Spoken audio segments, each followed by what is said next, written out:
الحمد لله وكفى وسلام على عباده المصطفى أما بعد فأعوذ بالله من الشيطان بسم الله الرحمن الرحيم إنما المؤمنون الذين آمنوا بالله ورسوله ثم لم يرتابوا وجاهدوا بأموالهم وأنفسهم في سبيل الله أولئك هم الصادقون وقال تعالى وما كان لمؤمن ولا مؤمنة إذا قضى الله ورسوله أن يكون لهم الخيرة আল্লাহ সুবহানাহু ওয়া তাআলার শুকরিয়া আদায় করছি। আল্লাহ তাআলা আমাদেরকে আজকের এই ইসলাহি মাজলিসে যে আলোচনার কিছু মুযাকারা করার জন্য বসার তৌফিক দিয়েছেন। আমাদের জীবনের সবচেয়ে দামি সম্পদ হলো ঈমান। এই বিষয়টা আমরা কি কতটুকু বুঝি সেটা আল্লাহ তাআলাই ভালো জানেন, কিন্তু ঈমানের কোনো মূল্যমান হয় কোনো কিছু দিয়ে ঈমানকে মাপা যায় না। আল্লাহ তাআলা অনুগ্রহ করে আমাদেরকে ঈমান দিয়েছেন। এখন আমাদের দায়িত্ব হলো আমাদের ঈমানকে রক্ষা করা, মৃত্যু পর্যন্ত যেন ঈমান ধরে থাকতে পারি সেই বিষয়ে আমাদের রাসূল করিম সাল্লাল্লাহু আলাইহি ওয়াসাল্লাম সাহাবা একরামদেরকে প্রায়ই বলতেন জাদ্দিদু ঈমানাকুম, তোমরা তোমাদের ঈমানকে নবায়ন করো। আমাদের বিভিন্ন লাইসেন্সে যেরকম মেয়াদ থাকে, ঠিক ঈমানেরও কখনো কখনো এমন হয় যে কোনো কথা কোনো কাজ করার কারণে ঈমান চলে যেতে পারে। তো মাঝে মাঝে আমাদের ঈমানকে নবায়ন করা দরকার। কিভাবে নবায়ন করবো? আমাদের কোথাও যাওয়া লাগবে না, আমরা নিজেরাই কালিমা শাহাদাত পড়ে, কালিমা তাইয়্যিবা পড়ে আমরা ঈমানকে নবায়ন নিজেরাই আশহাদু আল্লা ইলাহা ইল্লাল্লাহু মুহাম্মাদান আবদুহু ওয়া আশহাদু আন্না মুহাম্মাদান আবদুহু ওয়া রাসূলুহু, এটা পড়ে পড়ে আমরা আমাদের ঈমানকে নবায়ন করব। হযরত আবু যর গিফারী রাদিয়াল্লাহু তাআলা আনহু যখন ওনার মৃত্যু এসে গেছে তিনি খুব কান্না করছিলেন, খুব। তো তার স্ত্রী জিজ্ঞেস করলো যে আপনি কান্না করছেন কেন? তিনি বললেন যে তুমি একটু আমার জন্য দোয়া করো, আল্লাহ যেন ঈমানের সাথে আমার মৃত্যুটা কবুল করে। আবু যর গিফারী এমন সাহাবী যিনি প্রথম যুগে ঈমান এনেছিলেন, কিন্তু মৃত্যুর সময়ও তার আশঙ্কা হচ্ছে না জানি কোনো কারণে ঈমান তার থেকে চলে যায়।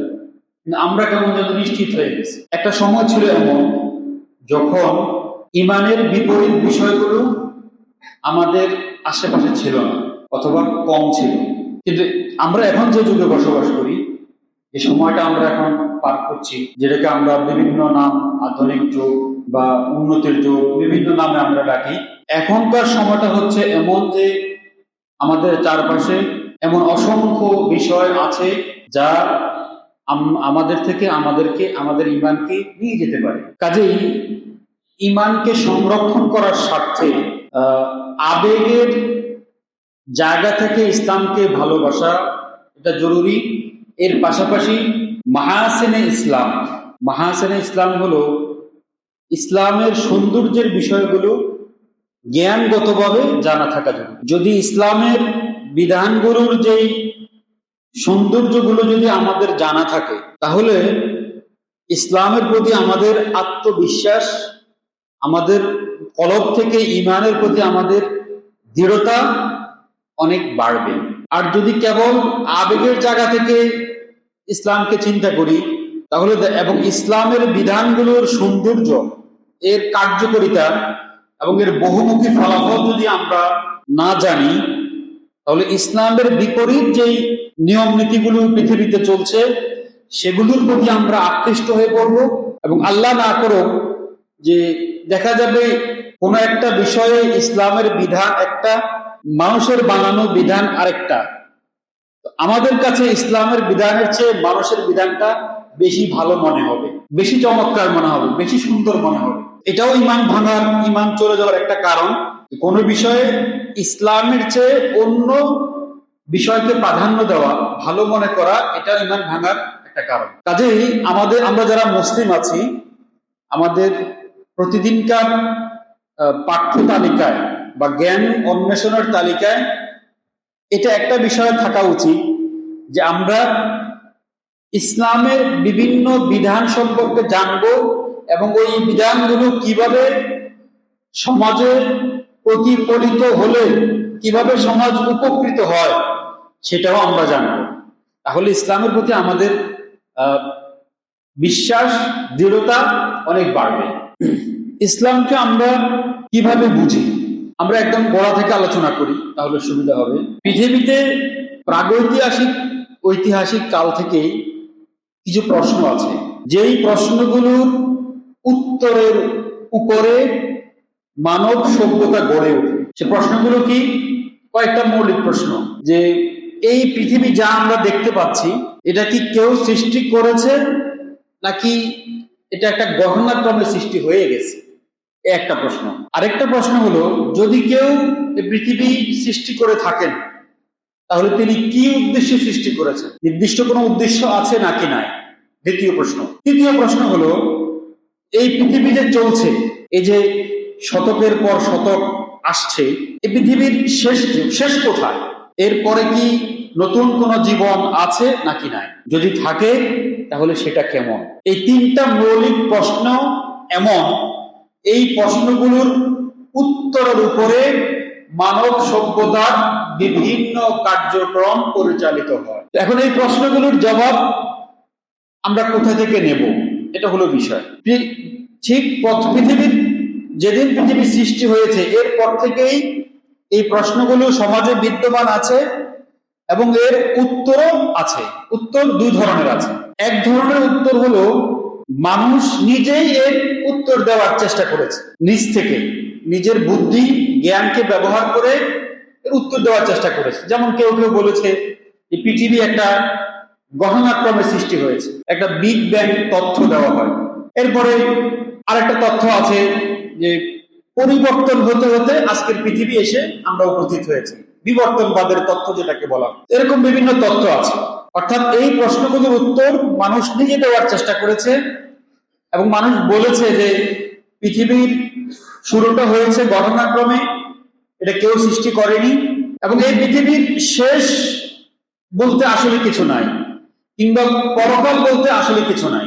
এটা হলো মানুষের জবাব। ইন হিয়া ইল্লা হায়াতুনা দুনিয়া নামুতু ওয়া নাহইয়া। কোরআনে কারিমে তাদের এই বক্তব্যটা কোট করেছে আল্লাহ তাআলা। ইন হিয়া ইল্লা হায়াতুনা দুনিয়া নামুতু ওয়া নাহইয়া। মানুষ তার বিবেক দিয়ে বলে, এই পৃথিবীটা হচ্ছে একটা ঘটনাক্রম, এখানে আমরা এসেছি, আমাদের জীবন আছে, আমাদের মৃত্যু আছে, এরপরে এমন কোন জায়গায় আমাদের উপস্থিত হওয়া লাগবে না যেখানে আমাদেরকে আমাদের দুনিয়ার কর্মের হিসাব দেওয়া লাগতে পারে, এরকম কোথাও আমাদের যাওয়া লাগবে না। তারা এরকম বলে। একটা হলো মানবীয় উত্তর, মানুষ জবাব দিয়েছে। আরেকটা হলো, পৃথিবীতে বিভিন্ন সমাজের মধ্যে বিভিন্ন ব্যক্তিবর্গের আগমন ঘটেছে, যারা দাবি করেছেন যে তারা আল্লাহর পক্ষ থেকে নির্বাচিত নবী। তাদের কাছে আল্লাহ তাআলার পক্ষ থেকে ওহী আসে, এবং ওই ওহীর মাধ্যমে তাদেরকে জানানো হয়েছে যে সমস্ত মানব জাতিকে এবং এই পৃথিবীকে একজন স্রষ্টা সৃষ্টি করেছেন, তিনি হচ্ছেন আল্লাহ। এবং ওই নবীদের আগমনটা এটা কোনো ঘটনাক্রমে একজনে আসছে এরকম না, বরং যুগের পর যুগ একের পর এক নবীদের আগমন ঘটেছে। একজন নবীর বিদায়ের পর আরেকজন নবীর আগমনের মাঝে যে সময়টা, এ সময়ের মানুষেরা জানে যে ইতিপূর্বে একজন নবী অতিবাহিত হয়ে গেছে। এটাকে আমরা বলি আমাদের ভাষায় মুতাওয়াতির, মানে সিলসিলাগত ভাবে এটা জারি ছিল। এমন না যে মুহাম্মদ সাল্লাল্লাহু আলাইহি ওয়াসাল্লাম পৃথিবীতে একমাত্র নবী, এর আগে নবুয়তের ধারা ছিল না, এরকম না, কারণ এর আগেও এই ধারাটা ছিল। পৃথিবীতে বিভিন্ন ব্যক্তির আগমন ঘটেছে, ওনারা দাবি করেছেন ওনারা নবী। সবচেয়ে মজার বিষয় হলো, সমস্ত নবীদের দাওয়াতের বিষয়বস্তু এক। কি? ওই প্রশ্নগুলোর উত্তর, যে তোমাদের একজন স্রষ্টা আছে, তিনি হচ্ছেন আল্লাহ, তিনি তোমাদের সৃষ্টি করেছেন তার ইবাদত করার জন্য। তোমাদেরকে এই পৃথিবীর পরে একটা জায়গায় জমায়েত করা হবে, যেটাকে বলা হয় হাসর। সেখানে তোমাদেরকে হিসাব দিতে হবে, এরপর ফয়সালা হবে, তোমাদের কেউ জান্নাতে যাবে, কেউ নাউজুবিল্লাহ জাহান্নামে যাবে। সমস্ত নবীদের কিন্তু এই প্রশ্নগুলোর উত্তর দেওয়া হয়েছে। এখন আমরা যারা মুসলিম, আমরা যারা ঈমানদার আছি, আমরা কি দুনিয়ার বাস্তবতা সম্পর্কে এবং আমাদের সৃষ্টির উদ্দেশ্য সম্পর্কে কি আমরা আমাদের চিন্তা চেতনার অনুসারী নাকি নবুয়তের অনুসারী? এই কথাটা একটু ভালো করে বুঝতে হবে, তাহলে পরবর্তী আলোচনাগুলো বোঝা আপনাদের জন্য সহজ হবে। আমরা আমাদের অস্তিত্বের বিষয়ে, আমার হায়াত মৌতের বিষয়ে, আমার এই বিশ্বজগতে আমরা যা কিছু দেখি এগুলোর সৃষ্টি এবং সৃষ্টির উদ্দেশ্য এবং পরকালীন জীবন আছে না নাই, এই প্রশ্নের উত্তরে আমরা আমাদের বিবেক বুদ্ধির অনুসারী নই, আমরা নবুয়তের ধারা অনুসারী। নবুয়তের ধারার অনুসারী হওয়ার অর্থ হলো আমরা বিশ্বাস করি আমাদের একজন রব আছেন, তিনি হচ্ছেন আল্লাহ। তিনি আমাদের সৃষ্টি করেছেন তার ইবাদত করার জন্য, এবং এই দুনিয়া শেষ হওয়ার পরে তিনি আমাদের হিসাব নেবেন, তার সামনে আমরা উপস্থিত হব, তিনি আমাদের জিজ্ঞেস করবেন, প্রত্যেক ব্যক্তিকে তিনি জিজ্ঞেস করবেন, ধরবেন। এখন প্রশ্ন হলো যে আমরা যারা নবুয়তের সিলসিলার অনুসারী তাদের জীবন ধারা, আর যারা শুধু নিজেদের আকলের অনুসারী তাদের জীবন ধারা, আমরা যারা আখিরাতে বিশ্বাস করি আমাদের জীবন ধারা, আমাদের চাওয়া পাওয়া, আমাদের লক্ষ্য উদ্দেশ্য, আর যারা আখিরাতে বিশ্বাস করে না তাদের চাওয়া পাওয়া, তাদের লক্ষ্য উদ্দেশ্য দুটো কি কখনো এক হবে? এটা হলো আমাদের আজকে আলোচনার মূল পয়েন্ট।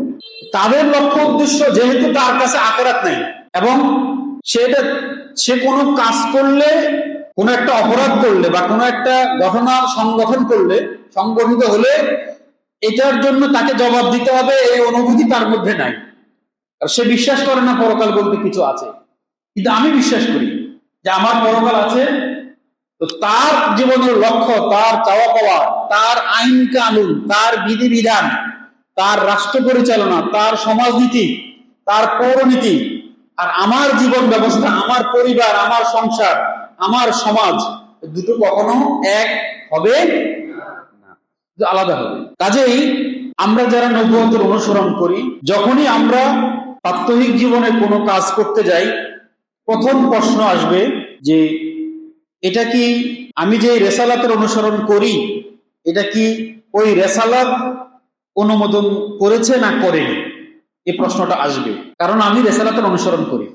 রেসালাতের অনুসরণ করার অর্থ হলো আমার কাছে যে জ্ঞান আছে এই জ্ঞান হলো ওহির জ্ঞান, এই জ্ঞান হলো আসমানি ওহির জ্ঞান। আর যারা মুসলিম না তাদের কাছে যে জ্ঞান আছে সেটা হলো বিবেক বুদ্ধির জ্ঞান। আমি যখন কোনো কাজ করব, বাহ্যত আমার কাছে কাজটা ভালো মনে হয়, আমার স্বার্থের অনুগামী মনে হয়, কিন্তু আমার প্রথম প্রশ্ন থাকবে ইসলামী শরিয়া রাসূল করিম সাল্লাল্লাহু আলাইহি সাল্লাম এই কাজটা করার জন্য আমাকে অনুমতি দিয়েছে কি না, এই প্রশ্ন আমার করা লাগবে। কারণ আমি রিসালাতের অনুসারী। সে করবে না যে রিসালাতের অনুসারী না, কারণ তার তো এটার ভালো মন্দর কোনো প্রশ্ন নাই। আমার তো ভালো মন্দের প্রশ্ন আছে, আমার জবাবের একটা মারহালা আছে যেখানে আমাকে জবাব দিতে হবে, তার এটা নাই, সে এটা বিশ্বাস করে না। তো এখন আমরা যারা নবীদের অনুসারী, আমরা যারা রিসালাতের অনুসারী, আর যারা নিজেদের বিবেক বুদ্ধির অনুসারী, এই দুই জাতির মধ্যে পৃথিবীতে আদিকাল থেকেই দ্বন্দ্ব চলছে। এমন হবে না কখনো যে উভয়ে একসাথে চলবে, একসাথে শান্তি কায়েম করবে, এটা সম্ভব না। যারা নিজেদের বিবেক বুদ্ধির অনুসারী, আকলের অনুসারী, ওহীর অনুসরণ করে না, আল্লাহর পক্ষ থেকে আমাদের কাছে যে নূর আসছে, নূর কদ জাআকুম মিনাল্লাহি নূরুন ওয়া কিতাবুম মুবিন, আল্লাহর পক্ষ থেকে আমাদের কাছে যে নবীর মাধ্যমে যে নূর আসছে এবং যে কোরআন আসছে, যারা এই কোরআনের অনুসরণ করে না তারা সবসময় তৎপর এই বিষয়ে যে তারা যেন আমাদেরকেও তাদের অনুসারী বানাতে পারে। এটা আমি বলিনি, এটা কোরআনে কারীম বলেছে। কোরআনে কারীমের শব্দ হলো ওয়ালা ইয়াজালুনা ইউকাতিলুনাকুম হাত্তা ইয়ারুদ্দুকুম আন দীনিকুম। আল্লাহ তাআলা এখানে অনেক গভীরভাবে কথাটা বলেছেন, লা ইয়াজালুনা ইউকাতিলুনাকুম হাত্তা ইয়ারুদ্দুকুম আন দীনিকুম, তোমাদেরকে তোমাদের দিন ধর্ম থেকে বের করে নেওয়ার জন্য, বের করে নেওয়া পর্যন্তই তারা তোমাদের বিরুদ্ধে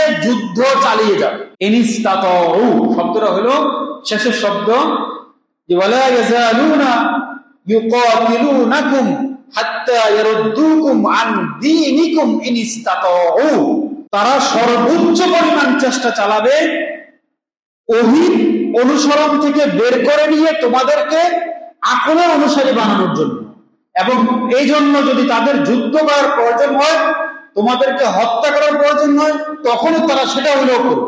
আরেকটা আয়াত আল্লাহ তাআলা বলছেন, ওয়ালান তারদা আনকাল ইয়াহুদ ওয়ালান নাসারা হাত্তা তাত্তাবিআ মিল্লাতাহুম, যারা ওহীর অনুসরণ করে না, তারা যারা ওহীর অনুসরণ করে ততক্ষণ পর্যন্ত এদের উপরে সন্তুষ্ট হবে না, যতক্ষণ না তারা এদেরকে তাদের ধর্মে ধর্মান্তরিত করতে না পারে, ততক্ষণ পর্যন্ত তারা কখনোই এদের উপরে খুশি হবে না। তাহলে এই দুই শ্রেণীর মধ্যে সম্পর্কটা কি ভালোবাসার না শত্রুতার, এটা বুঝতে হবে ভালো। যে তারা যদি ভালোবাসার সম্পর্ক হতো তো ইব্রাহিম আলাইহিস সালামকে আগুনে ফেলা হতো না।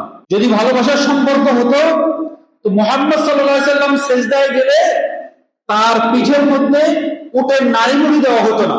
যদি সত্যি তারা ইসলাম ধর্মের অনুসারীদেরকে ভালোবাসতো, তাহলে কোরআন আমাদেরকে এটা বলতো না যে তোমাদেরকে তাদের ধর্মে রূপান্তর করা পর্যন্ত তারা তোমাদেরকে সন্তুষ্ট হবে না। দুনিয়ার সব মিথ্যা হতে পারে, কোরআন মিথ্যা হতে পারে?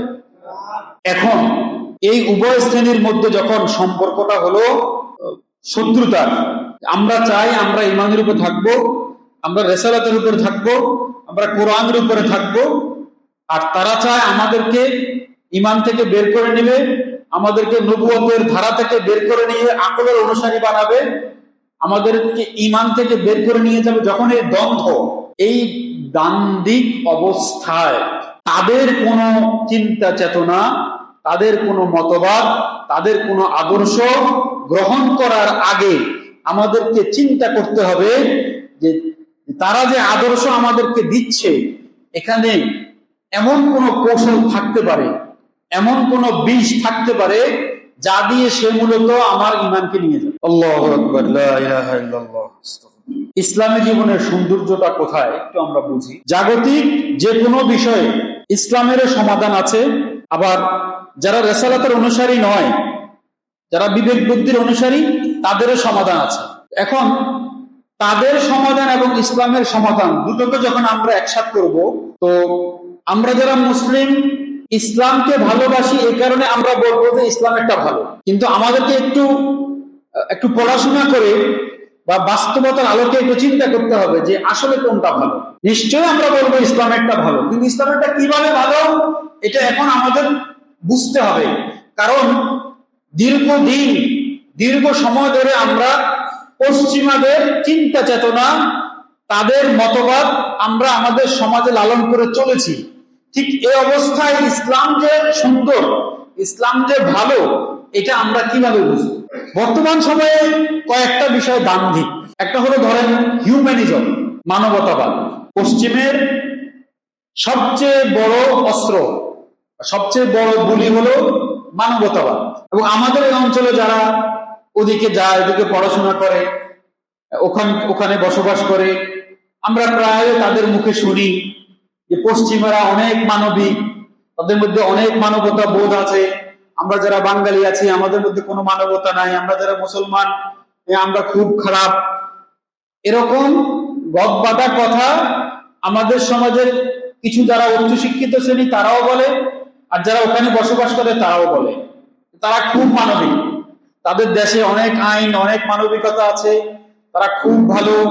আর ইসলাম যারা আমরা প্র্যাকটিস করি, আমাদের এখানে কোনো মানবতা নাই, আমরা একটা কেমন যেন একটা জঙ্গলে বসবাস করি, এরকম একটা চিন্তা ভাবনা। একটু আমরা তুলনা করি যে পশ্চিমের মানবতা আর ইসলামের মানবতা, আমরা একটু তুলনা করি। প্রথম কথা হলো মানবতাটা কি? আমরা যারা রিসালাতের অনুসারী, আমরা বারবার ওখানে যাব, কিন্তু বারবার আমরা ওখানে যাব। আমরা যারা রিসালাতের অনুসারী, আমাদের কাছে মানবতার সংজ্ঞা একরকম, আর যারা রিসালাতের অনুসারী না, বিবেক বুদ্ধির অনুসারী, তাদের কাছে মানবতার সংজ্ঞা আরেক রকম। আমরা যারা রিসালাতের অনুসারী, আমাদের কাছে সবচেয়ে বড় মানবতা হলো একটা মানুষকে জাহান্নামের আগুন থেকে বাঁচানো। কথাটা বুঝতে পেরেছেন? রাসূল করিম সাল্লাল্লাহু আলাইহি ওয়াসাল্লামকে বলা হয়েছে যে আমি আপনাকে পাঠিয়েছি জগতের জন্য রহমত স্বরূপ, জগতের সবচেয়ে বড় মানবতা, সবচেয়ে বড় মানবিক করে আপনাকে পাঠাইছি। এখন রাসূল করিম সাল্লাল্লাহু আলাইহি ওয়াসাল্লাম সবচেয়ে বড় মানবিক কিভাবে হলেন? তিনি কত হাজার কোটি টাকা দান করেছেন, তিনি কতজন এতিমকে লালন পালন করতেন, তিনি কতটি মাদ্রাসা মসজিদ প্রতিষ্ঠা করেছেন, তিনি কতটি স্কুল হাসপাতাল কলেজ করেছেন, তিনি কতটি সেবামূলক সংস্থা করেছেন। আমরা দেখব যে এগুলোতে নবীজির খুব একটা অবদান নাই, কিন্তু রাসূল করিম সাল্লাল্লাহু আলাইহি সাল্লামের মানবতার উপরে সবচেয়ে বড় অবদান হলো তার জীবনের মূল্যমান হলো এই যে তার দাওয়াতের কারণে কোটি কোটি মানুষ জাহান্নামের আগুন থেকে বেঁচে যাবে।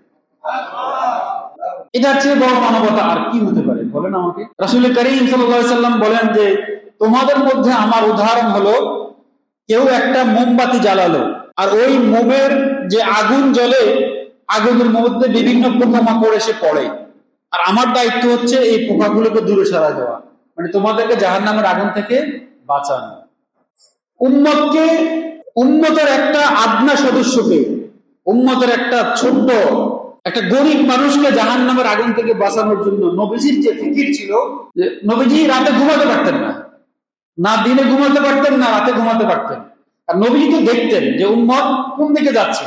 ফলে একটা মানুষকে জাহান্নামের আগুন থেকে বাঁচানোর জন্য নবীজির এত পেরেশানি থাকতো, খোদ আল্লাহ তাআলা নিজে কোরআনে কারীমের মধ্যে বলছেন ফালা আল্লাকা বাখিউন নাফসাকা আলা আসারিহিম ইল্লাম ইউমিনু বিহাযাল হাদিসি আসাফা।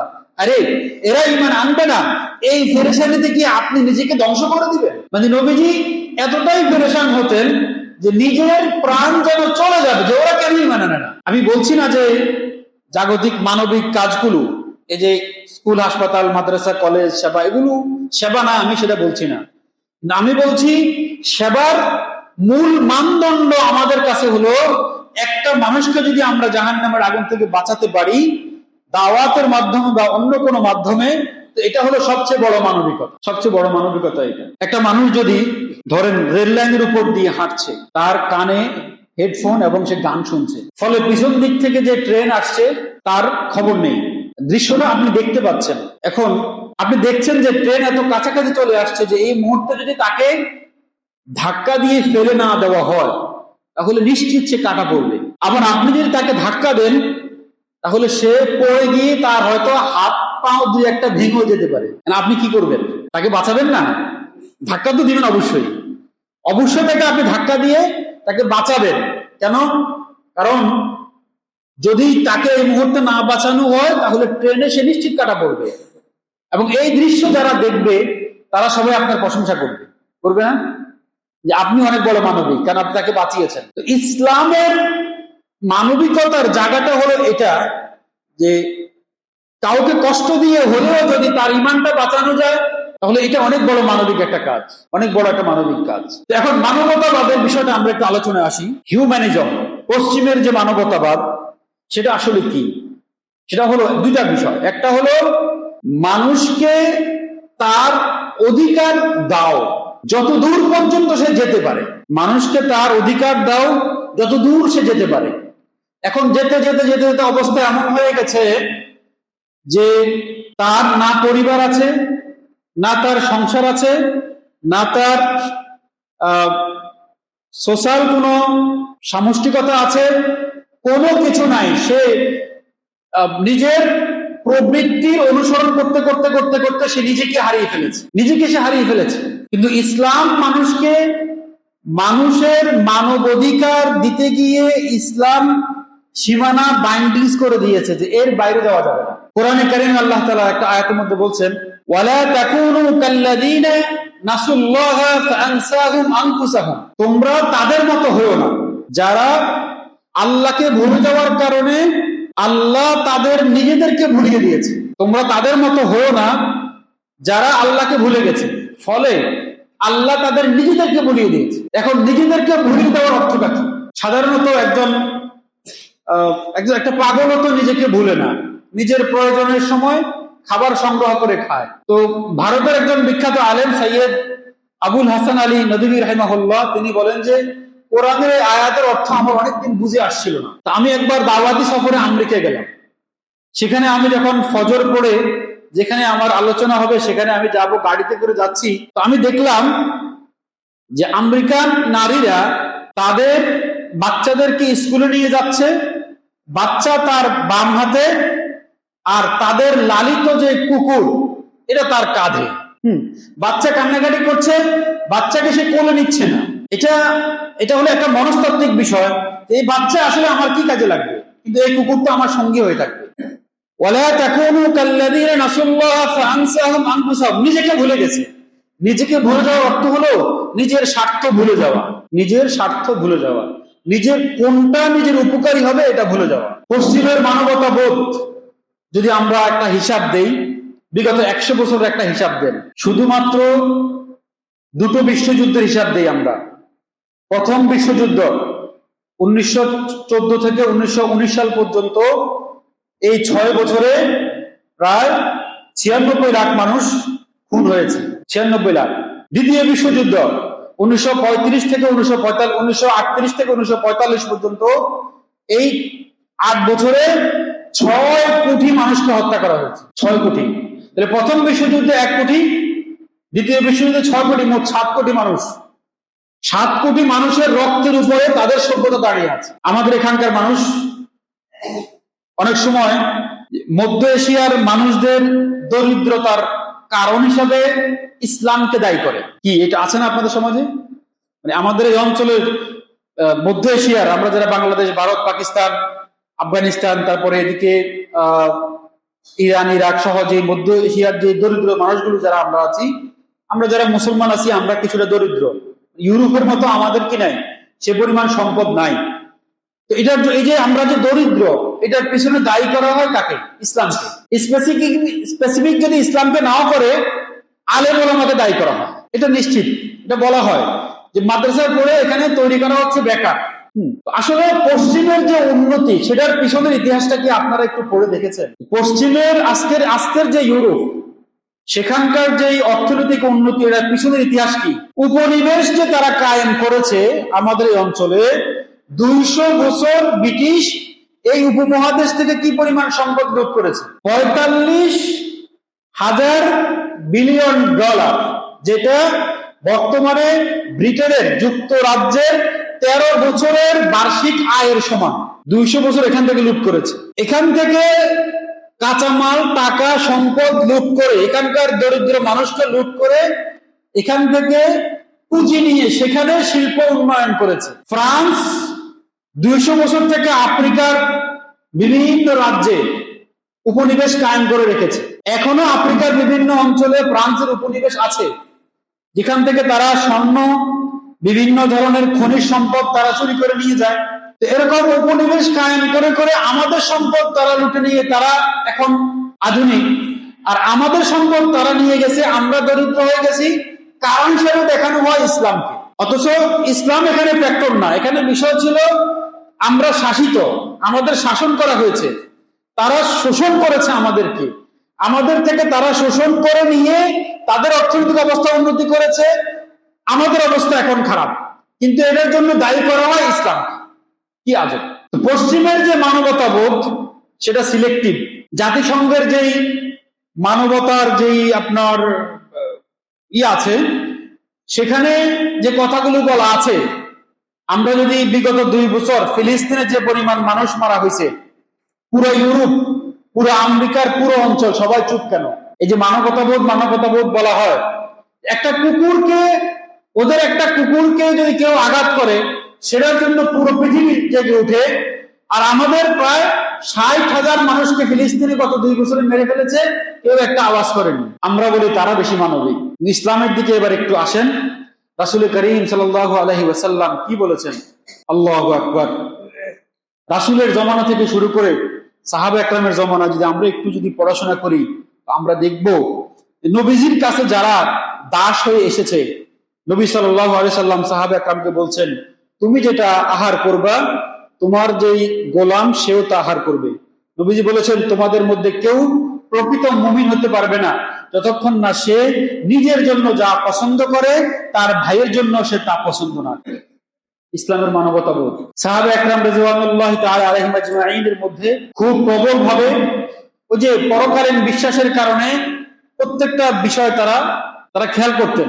আবু বকর রাদিয়াল্লাহু তাআলা যখন খলিফাতুল মুসলিমিন হলেন, খলিফাতুল মুসলিমিন হওয়ার পরে কয়েক মাস পরে ওনার স্ত্রী একদিন বলল যে আমাদের বাচ্চারা একটু মিষ্টি খেতে চেয়েছে, মিষ্টির ব্যবস্থা করেন। উনি বললেন যে আমার কাছে তো টাকা নেই, আমি কিভাবে মিষ্টির ব্যবস্থা করি? তো ওনার স্ত্রী 2 দিরহাম দিয়ে বলেছেন যে এই 2 দিরহাম দিয়ে আপনি মিষ্টি কিনে আনেন। আবু বকর রাদিয়াল্লাহু তাআলা আনহু জিজ্ঞাসা করলেন স্ত্রীকে যে তুমি এই 2 দিরহাম কোথায় পেয়েছো? স্ত্রী বলেছে আপনি প্রতি মাসে সরকারি বেতন যেটা আপনার নির্ধারণ করা হয়েছে, আপনি যে বেতন আমার কাছে জমা দেন, ওই বেতন প্রতি মাসে খরচ করে 3 মাসে 2 দিরহাম জমা হয়েছে। আবু বকর রাদিয়াল্লাহু তাআলা আনহু ওই 2 দিরহাম বাইতুল মালে জমা দিছে এবং প্রতি মাসে আগে ধরেন 18 টাকা বেতন ছিল, পরে 16 টাকা বেতন নির্ধারণ করেছে যে আমার ওই 2 টাকার প্রয়োজন নাই। চিন্তা করতে পারেন। আবু বকর রাদিয়াল্লাহু আনহু যখন মৃত্যুর সময় খুব কাছাকাছি হলো, মৃত্যুর একেবারে মুহূর্ত, তখন আয়েশা রাদিয়াল্লাহু তাআলা আনহা একটা কবিতা পাঠ করলেন। কবিতার বাংলা অর্থ হলো এরকম: মানুষ মৃত্যু থেকে বাঁচার জন্য কত সতর্কতা অবলম্বন করে না, কিন্তু যেদিন মৃত্যু এসে যাবে সেদিন আর কোনো সতর্কতা কাজে আসবে না। আয়েশা রাদিয়াল্লাহু আনহা কবিতা পড়লেন, আর আবু বকর রাদিয়াল্লাহু আনহু বললেন, মা তুমি তো কবিতা পড়েছো, আমি তোমাকে কোরআনের আয়াত শোনাই দেই। কোরআনের আয়াতে আল্লাহ তাআলা বলেছেন যে কুল ইন্নাল মাউতাল্লাযী তাফিরুনা মিনহু ফাইন্নাহু মুলাকীকুম, হে নবী আপনি বলে দিন যে মৃত্যু থেকে তোমরা সবসময় পলায়ন করো, সতর্কতা অবলম্বন করো, ফাইন্নাহু মুলাকীকুম, একদিন আসবে যেদিন মৃত্যু তোমাদের সাক্ষাৎ করবেই করবে।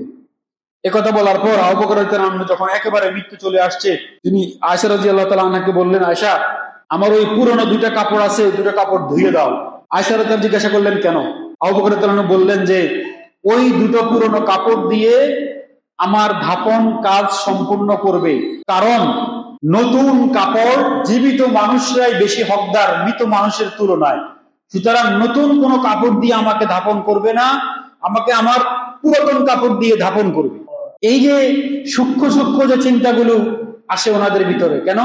যে নবীদের অনুসারী এই বলে, আকল দিয়ে চললে এই বিষয়গুলো আসতো না। ইসলামী জীবন ব্যবস্থার সবচেয়ে বড় সৌন্দর্য হলো যে যখনই কোনো সংকট দেখা দেয় তখন উপস্থিত সমাধান হলো পরকালকে চিন্তা করা, আখিরাতকে চিন্তা করা। আপনার কোনো কিছু হারিয়ে গেছে, কেউ আপনার উপর জুলুম করেছে, তো সমাধান হলো আপনি আখিরাতকে চিন্তা করেন। একেবারে সহজ, যে এটার তো এখানে শেষ না, পরকালে আমি নিশ্চিত পাবো। বায়াতে আকাবার সময় রাসূল করিম সাল্লাল্লাহু আলাইহি সাল্লামকে যখন মদিনাবাসী আমন্ত্রণ জানিয়েছেন যে আপনি মদিনায় চলে আসেন, সে বছর মদিনা থেকে 70 জন আসছে হজ করার জন্য। এর মধ্যে 2 জন ছিল নারী, বাকিরা ছিল পুরুষ। আকাবা, মক্কার পাশে একটা পাহাড় ছিল আকাবা, ওখানে একটা বায়াত হয়েছিল ওদের সাথে। তো রাসূল করিম সাল্লাল্লাহু আলাইহি সাল্লাম ওদেরকে হাতে হাত রেখে বায়াত করলেন, পুরুষদের সাথে, নারীদের সাথে না। বায়াত করলেন যে তোমরা আমার হাতে বায়াত করো। এর মধ্যে 4টা শর্ত ছিল।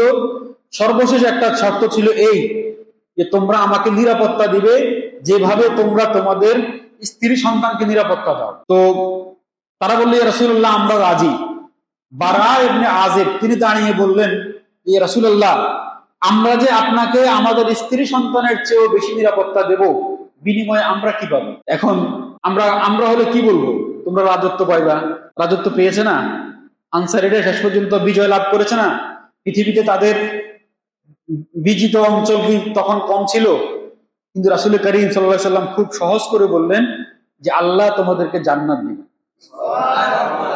তাদের অন্তর প্রশান্ত হয়ে গেছে। ইসলামের সৌন্দর্য হলো এখানে যে আপনি যখনই কোনো সমস্যার মুখে পড়বেন তো আখিরাতটা দেখাই দিন, পরকালটা দেখাই দিন, সহজ। রাসূল করিম সাল্লাল্লাহু আলাইহি সাল্লাম অনেক জায়গাতে অনেক হাদিসে এরকম বলেছেন তোমরা যদি এই করো আল্লাহ তোমাদেরকে জান্নাত দিবে। দেখা যাবে বিষয়গুলো ঝগড়া। নবী সাল্লাল্লাহু আলাইহি ওয়াসাল্লাম একদিন বলেছেন যে আনা যাইমুন বিবাইতিন ফি রাবাজিল জান্নাতি লিমান তারাকাল মিরাআ ওয়া ইন কানা মুহিক্কান, আমি ওই ব্যক্তির জন্য জান্নাতে একটা ঘরের ওয়াদা দিলাম, মানে একটা জান্নাতের ওয়াদা দিলাম ওই ব্যক্তির জন্য, লিমান তারাকাল মিরাআ ওয়া ইন কানা মুহিক্কান, যে ব্যক্তি ঝগড়া, ফাসাদ, বিবাদ এড়ানোর জন্য নিজের হক ছেড়ে দেয়। ব্যাপারটা বুঝতে পেরেছেন?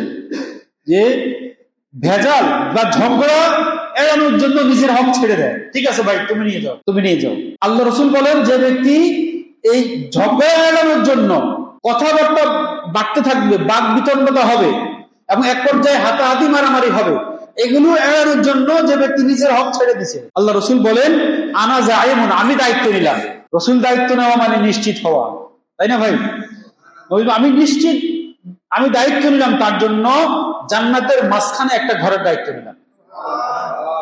ইসলামী জিন্দেগির সৌন্দর্য এখানে। আমরা যদি মানবতাবাদের কথা বললাম, একটু সামান্য বললাম, আমরা যদি নারীদের বিষয়টা সামনে আনি, পশ্চিম নারীদের সমস্যার সমাধান কিভাবে করেছে আর ইসলাম নারীদের সমস্যার সমাধান কিভাবে করে, আমরা যদি দেখি তাহলে আমরা দেখব আমাদের বুঝতে কষ্ট হবে, কারণ ইসলামের বিধানগুলো আমাদের সমাজে বাস্তবায়িত নাই, কিন্তু এরপরও আমাদের একিন একটু বাড়বে। সেটা হলো পশ্চিম নারীদের সমস্যার সমাধান করতে গিয়ে আরো সমস্যা বেশি সৃষ্টি করেছে। আজকে পশ্চিমের নারীদের কি মর্যাদা আছে?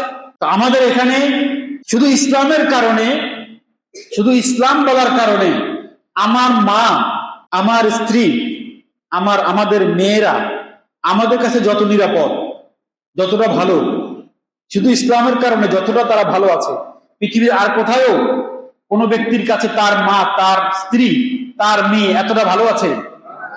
গভীর আত্মবিশ্বাসের সাথে বলতে পারবো নাই। বাবার কাছে মেয়ে নিরাপদ না। সমস্ত মায়েরা ওল্ড, কি বলে এটাকে, ওল্ড হোম, বৃদ্ধাশ্রমে বসবাস করে, বাবারা বৃদ্ধাশ্রমে বসবাস করে।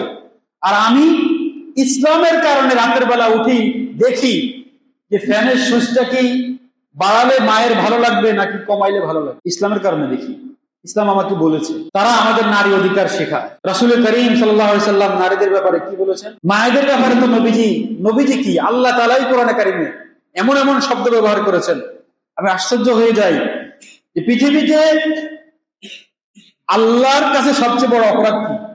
শিরিক করা। কি করা? শিরিক করা। আল্লাহর কাছে পৃথিবীতে সবচেয়ে বড় অপরাধ হলো শিরিক করা। আল্লাহ তাআলা বলছেন যে তোমার মা বাবা যদি তোমাকে শিরিক করতে বাধ্য করে, ওয়াইন জাহাদাকা আলা আন তুশরিকা মা লাইসা লাকা বিহি ইলমুন, তোমার পিতামাতা যদি তোমাকে আমার সাথে শিরিক করতে বাধ্য করে, তাহলে তুমি শিরিক করবে না, কিন্তু ওয়াসাহিবুহুমা ফিদ দুনিয়া মারুফা, তবে দুনিয়াতে তাদের সাথে ভালো আচরণ করতে। চিন্তা করেন, আল্লাহ তাআলার সবচেয়ে বড় সংবেদনশীল জায়গা যেটা শিরিক, সেখানেও যদি পিতামাতা সন্তানকে শিরিক করতে বাধ্য করে, আল্লাহ বলছে ফালা তুতিউহুমা, তাদের অনুসরণ করা যাবে না। কিন্তু পরে বলছে কি, ওয়াসাহিবুহুমা ফিদ দুনিয়া মারুফা, উভয়ের সাথে দুনিয়াতে ভালো ব্যবহার করতে হবে। স্ত্রীদের ব্যাপারে কি বলেছেন রাসূলুল্লাহ সাল্লাল্লাহু আলাইহি ওয়াসাল্লাম? বারবার বলেছেন যে তোমাদের স্ত্রীদের ব্যাপারে তোমরা সতর্ক হও। কোরআন কারিমে আল্লাহ তাআলা অনেক আয়াতের মধ্যে বলছেন যে একের অনুগ্রহ অন্য তোমরা ভুলে যেও না। মেয়েদের ব্যাপারে নবীজি কি বলেছেন? কত হাদিস এই বিষয়ে রয়েছে। সম্পদের প্রসঙ্গ যদি আসে, বাধ্যত আমাদের কাছে মনে হয় ওই প্রশ্নটা বারবার ঘুরে ঘুরে আসে যে ইসলাম পুরুষকে দ্বিগুণ দিয়েছে, নারীকে তার অর্ধেক দিয়েছে, কেন দিয়েছে? ইসলাম এখানে বৈষম্য সৃষ্টি করেছে? না ভাই, যারা আকল দিয়ে চলে তাদের কাছে দুনিয়াটা হলো একটা বাজার। ক্রেতা বিক্রেতার সম্পর্কটা কেমন? ক্রেতা চায় আমি জিতে যাই, আর বিক্রেতা চায় সে জিতে যায়। এই নীতি দিয়ে কি পরিবার চলবে? আমার কথাটা আরেকটু বুঝিয়ে বলি আপনাদের। বাজার যেটা আমরা যাই, আমি ক্রেতা, সে বিক্রেতা, আমি চাই আমি জিতে যাই, আর বিক্রেতা চায় সে জিতে যায়। বাজারের নীতি হলো এটা, কে কার থেকে নিবে। এই বাজারের যে নীতিটা, এটা যদি আমরা পরিবারে অ্যাপ্লাই করি কেমন হবে? পরিবার টিকবে? আমি যদি চাই যে আমি জিতে যাই, আমার স্ত্রী হেরে যাক, স্ত্রী যদি চায় সে জিতে যাক, আমি হেরে যাক, চলবে না। বরং পরিবার চলে উল্টো নীতিতে। আমি চাইবো যে আমি হেরে যাই, আমার স্ত্রী জিতে যাক। পরিবারটা চলে এভাবে। আল্লাহ তাআলা কোরআনে কারিমের মধ্যে এই কথাটা বলেছেন, ওমিন আয়াতিহি আন খালাকা লাকুম মিন আনফুসিকুম আজওয়াজা লিতাসকুনু ইলাইহা। আল্লাহ তাআলা বলছেন যে আল্লাহর তোমাদের উপরে আল্লাহর যত অনুগ্রহ আছে, এর মধ্যে একটা অনুগ্রহ হলো আল্লাহ তোমাদের থেকে তোমাদের স্ত্রীদেরকে সৃষ্টি করেছেন লিতাসকুনু ইলাইহা, যাতে তোমরা তার কাছে গিয়ে মনের প্রশান্তিটা খুঁজে পাও। এখন যদি সম্পর্কটা এরকম হয়, ক্রেতা বিক্রেতার সম্পর্ক, অর্থনীতির সম্পর্ক, তাহলে কোনোদিন স্বামী তার স্ত্রীর কাছে গিয়ে মনের প্রশান্তিটা পাবে না, আবার স্ত্রী তার স্বামীর কাছে গিয়ে মনের প্রশান্তিটা পাবে না। এখানে বরং সম্পর্কটা লেনদেনের না, এখানে সম্পর্কটা হলো ভালোবাসা। এটা পশ্চিমার এটা বুঝে না। ফলে তারা তারা আমাদের পারিবারিক সিস্টেমটা তারা ভেঙে দিচ্ছে, ভেঙে যাচ্ছে। ঢাকায় প্রতিদিন 38টা তালাকের আবেদন পড়ে। কেন? ওই যে সম্পর্কগুলোকে মূল্যায়ন করা হচ্ছে ক্রেতা বিক্রেতা হিসাবে, স্বামীকে বাবা হচ্ছে খদ্দের। নাউজুবিল্লাহ। এভাবে তো হবে না। এখানে সম্পর্কটা হলো মধুর, এখানে বরং টিকে থাকতে হয় কোরবানি করে। আমি মাঝে মাঝে খেয়াল করি, সকালবেলা যখন মাকে একটা আপেল দিই, তো মা, আল্লাহ মাকে অনেক হায়াত দান করুক, মা কি করে আপেলটা কেটে অর্ধেকটা খায় আর অর্ধেকটা রেখে দেয় আমার বাচ্চা মাদ্রাসা থেকে আসলে ওকে দেয়। অথচ ঝুড়িতে আরো আপেল আছে, ওখান থেকে দিতে পারে, ওটা দেয় না। নিজের যেটা আছে এটাকে ভাগ করে, শেয়ার করে। আল্লাহ তাআলা নারীদেরকে সৃষ্টি করছে এভাবে যে তারা এই যে ভাগ করে খাবার যেটা, শেয়ার করার যেটা, এই যে আনন্দটা, এটা কি 1000 কোটি টাকা দিয়ে কিনে পাওয়া যাবে? পাবে? আমি তো খেয়াল করি যে মা কি করে, তাকে দিলে সে অর্ধেকটা কেটে নিজেকে অর্ধেকটা রেখে দেয়। বাচ্চা মাদ্রাসা থেকে আসলে ওকে কেটে কেটে খাওয়ায়। এই যে খাওয়ানোর মধ্যে যে আনন্দ, এটা ওনার প্রেশারটা নিয়ন্ত্রণ রাখে, ডায়াবেটিসটা নিয়ন্ত্রণ রাখে, মানসিকভাবে ওনাকে সুস্থ রাখে। আর যদি উনি এইভাবে কোরবানিগুলো করতে না পারে তো উনি অসুস্থ হয়ে যায়। ইসলামের পারিবারিক নীতিগুলো কত সুন্দর, আর সেখানে তারা কি যায়? টাকা, সম্পদ এবং পাই টু পাই হিসাব করে সংসার চলে না। এরপর যদি আমরা আসি অর্থনীতির দিকে, মানে আমি একটু পশ্চিমের নীতি এবং আমাদের ইসলামের নীতিগুলো যদি আমরা ফলো করি, অর্থনীতিতে যদি আমরা আসি, সময় তো কম, বিস্তারিত বলতে পারবো না, দুই একটা কথা বলি। পশ্চিমের অর্থনীতি হলো তুমি যেভাবে পারো নিজের পুঁজিটা সংগ্রহ করো, পুঁজি বাড়াও যেভাবে পারো। কারণ ও যে তার কাছে ন্যায় অন্যায়ের কোনো মানদণ্ড নাই, অন্যের উপরে জুলুম হয়ে যাবে এই চিন্তা নাই। সুতরাং সে কি করে, যার পুঁজি আছে সে পুরো বাজার নিয়ন্ত্রণ করে। কিভাবে নিয়ন্ত্রণ করে? বাজারের একটা পণ্য সে এটা মার্কেট আউট করে ফেলে, হঠাৎ করে 1 মাস বাজারে পণ্য নাই, এরপর সে আস্তে আস্তে বাজারে ছাড়ে। আগে যেটার দাম ছিল 245 টাকা, ওটার এখন দাম হয়ে গেছে 345। এটা হলো পুঁজিবাদী নিয়মে, এটা অবৈধ না, বরং পুঁজিবাদী নিয়মে এটাই শিক্ষা। পুঁজিবাদী নিয়মে এটাই শিক্ষা যে বাজার তুমি নিয়ন্ত্রণ করবা, তোমার পুঁজি আসে তুমি বাজার নিয়ন্ত্রণ করবা। কিন্তু ইসলামী অর্থনীতিটা এরকম না। যখন পুঁজিবাদী নিয়মে কি হয়, সবাই তো আর সমাজের চালাক না, সবাই চালাক না, কেউ কেউ চালাক। যারা চালাক তারা অর্থকে হাতিয়ে নিয়ে নিজে অনেক কোটিপতি হয়ে যায়, আর যারা কম চালাক, দরিদ্র, এরা সারা জীবন শ্রম দিয়ে দিয়ে নিজেদের জিন্দেগি কাটিয়ে দেয়। ফলে এক শ্রেণীর মানুষ অর্থনীতির মালিক হয়ে যায়, অনেক অর্থের মালিক হয়ে যায়, আরেক শ্রেণীর মানুষ দরিদ্র হয়ে যায়। কিন্তু ইসলামী অর্থনীতির বিষয়টা এরকম না। ইসলামী অর্থনীতিটা প্রতিযোগিতামূলক না, বরং ইসলামী অর্থনীতি হলো দানমূলক। দান। তুমি বরং খেয়াল করো তোমার এই উপার্জনের মধ্যে অন্য কারো হারাম, অন্য কারো সম্পদ ঢুকে যাচ্ছে কিনা। যদি তুমি ঢুকাও তাহলে তোমার ইবাদত কবুল হবে না। ইসলাম শর্ত করে দিছে যে তুমি যখন উপার্জন করবা, তখন উপার্জন করার ক্ষেত্রে তুমি খেয়াল করো যে তোমার এই টাকাতে অন্য কারো হক ঢুকতেছে কিনা, তুমি খেয়াল করো। যদি অন্য কারো হক ঢুকে যায় তাহলে তোমার ইবাদত কবুল হবে না।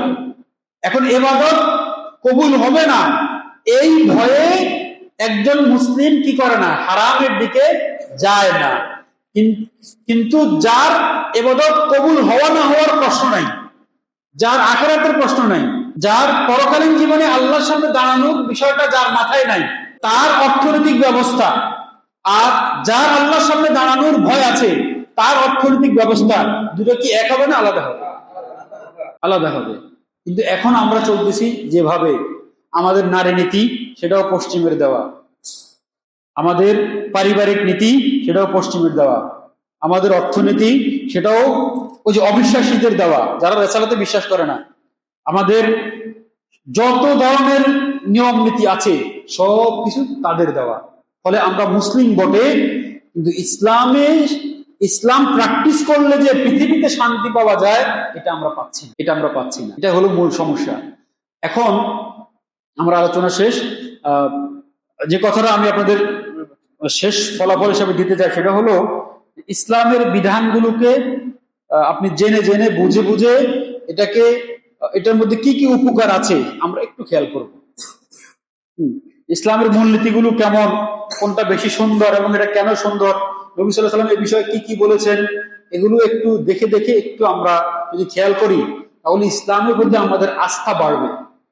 এই সমাজে বর্তমানে আমাদের দায়ীদের একটা বড় কাজ হলো এটা যে মুসলমানদের ইসলামের প্রতি আস্থা বাড়ানো, মুসলমানদের ইসলামের প্রতি আস্থা বৃদ্ধি করা, এটা একটা বড় কাজ। কারণ অসংখ্য মানুষ এখন পশ্চিমের রোগে আক্রান্ত হয়ে তারা ইসলামকেই শুধু ভুলে যায় নাই, বরং ইসলামকে তাদের স্বার্থ বিরোধী মনে করছে। তারা মনে করছে যে ইসলামের কারণে তারা পিছিয়ে যাচ্ছে, কিন্তু না ভাই, ইসলামের কারণে আমরা পিছাইতেছি না, ইসলাম না বুঝার কারণে আমরা পিছাইতেছি। যে কথাগুলো বললাম আল্লাহ তাআলা আমাদেরকে বুঝার তৌফিক দান করুন।